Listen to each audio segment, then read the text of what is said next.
6 полициски службенички вработени во Министерството за внатрешни работи повеќе од година дена биле изложени на сексуално вознемирување и полово дејствие со закани и континуирано психичко малтретирање, понижување и повредување на нивното достоинство со притисоци на работно место од страна на раководно полициско лице во полициска станица. Случајот полициските службенички го пријавиле во МВР, дел од нив усно, а дел и писмено се обратиле, но крајниот исход и понатаму бил ист: продолжување на сексуалното вознемирување од страна на раководното лице. Едната од полицајките се реши да проговори пред камера, но со скрин идентитет, бидејќи се плаши за нејзиниот професионален интегритет. Го повика основното јавно обвинителство и останатите надлежни институции да го расветлат случајот. Како полициски службеник се чувствувам понижено и со срушено достоинство.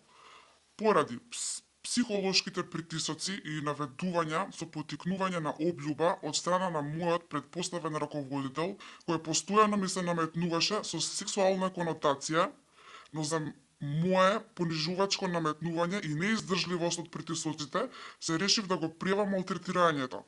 Но сум загрижена поради неговата моќ, од која може да влијае да ми наштети на мојот професионален интегритет. Јас само сакам да добијам мир и спокој, за да бидам заштитена. Раководното лице се служило со најразлични притисоци и уцени, откако неговите понуди биле одбивани од страна на полициските службенички. Еве со какви закани пристапувал раководното полициско лице.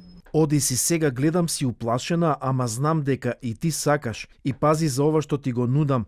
Да не си кажала никому, зашто не можеш да замислиш што ќе ти направам и кој сум јас. Од независниот полициски синдикат бараат итни заштитни мерки за полициските службенички кои повеќе од година дена биле сексуално вознемирувани. Оттаму потенцираат дека во моментов станува збор за 6 полициски службенички, но се сомневаат дека бројот е поголем и ги повикаа надлежните институции да го истражат случајот. Според бројот на пријавени некаде околу 6 вработени, подчинети од непосредниот раководител, кој земајки све поголема сила да продолжи и понатаму со она што непрофесионално го правил,